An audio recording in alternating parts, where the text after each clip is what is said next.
Hey there, it is Dr. Brenda, sociologist, financial coach, founder of Gutsy Women Finances Community, full-time RVer, traveling the country with my 3 cats.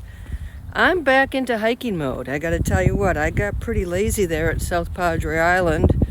I haven't been on the scale in, goodness, probably a couple months. I feel like my pants are tighter, intermittent fasting. Haven't been as consistent as I would like. I still try to stick to 20-hour fasts. Do pretty good at that. And haven't succeeded in doing longer fasts. So I'm really focusing now on getting my hiking legs back in shape. I'm here at Davis Bayou Campground and took a little side trip to the Mississippi Sandhill Crane Wildlife Refuge Center. I'm actually on a trail. I'm going to head to the visitor center later today. So I thought I'd take you along for a little hike. A little chilly today, but look at those beautiful blue skies ahead of me. I am determined to get back to a point where I was last fall, hiking in Utah. Now, those were some really, really strenuous hikes. On average, I was putting in about 8 miles a day. If I did not walk 8 miles a day, it felt like something was wrong. And that seemed to be a sweet spot. Yesterday, I just shot some video for my campground review, took some smaller hikes, and at the end of the day, it was 8.2 miles. So I'm like, whoa. Okay, I'm going to get back there. I do not walk in inclement weather generally. Where are the cranes? This is what I've been trying to find out. The rarest bird populations on Earth, a little over 100 birds are scattered all over the refuge and neighboring lands. Cranes do live and nest nearby this trail, so it is possible to hear and see them flying over or in the small savanna remnants left along the trail. But with so few birds overall, count yourself very lucky if you get a good look. Hopefully with continued savanna restoration, they may become a common sight here again one day. Okay, I was wondering if I would see any sandhill cranes, and it doesn't look like I will. I did see some in New Mexico. They were, it was the southern part of their migration. And where I was staying, we saw some sandhill cranes. I'll tell you what, that's the other thing I love about walking and hiking in all these different places. I don't really, I never spent any time in Mississippi. And so it's all, I got to confess, I do freak out about the alligators. I haven't seen any here. But I stop on these trails and I get to read about sandhill cranes. I get to read about the bayou and the pine trees that are sort of thrive on fires. And I get a little education. I also get to see the terrain.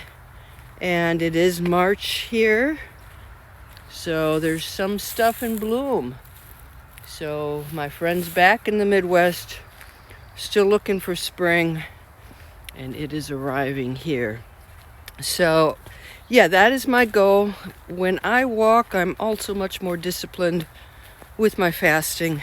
This morning I went to a farmer's market and did some Jekyll and Hyde shopping, found a guy who makes homemade energy bars. Just nuts and dates and all kinds of seeds, chia seeds, and nothing artificial in there at all. So bought a box of his energy bars.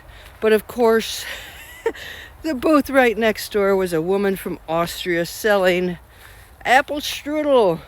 Oh my God. So I had to get some. Yeah, so I had apple strudel. Found some local farmer, all grass-fed, no hormone beef selling. So I bought some beef stew meat, and then I asked and this is a little tip, because when you're cooking for one, Like all I need is, you know, a couple of potatoes, a zucchini, an onion, carrot. I don't need a bunch of stuff. So I asked them if they would make a beef stew kit for me. And so I was able to pick out everything that I wanted just in the quantity for me, for my one batch of beef stew. Paid $5 and got all fresh vegetables to go in my beef stew. So that was something I hadn't done before. And so I was like, okay, if I just ask, perhaps they can make a little kit for me and have my fresh vegetables, my hormone-free, grass-fed beef, and make my stew. So it's been a good morning. I looked on my map. It looks like there's a Sandhill Crane visitor center about 6 to 7 miles away. So I'm going to head there next. Yesterday, I went to the visitor center at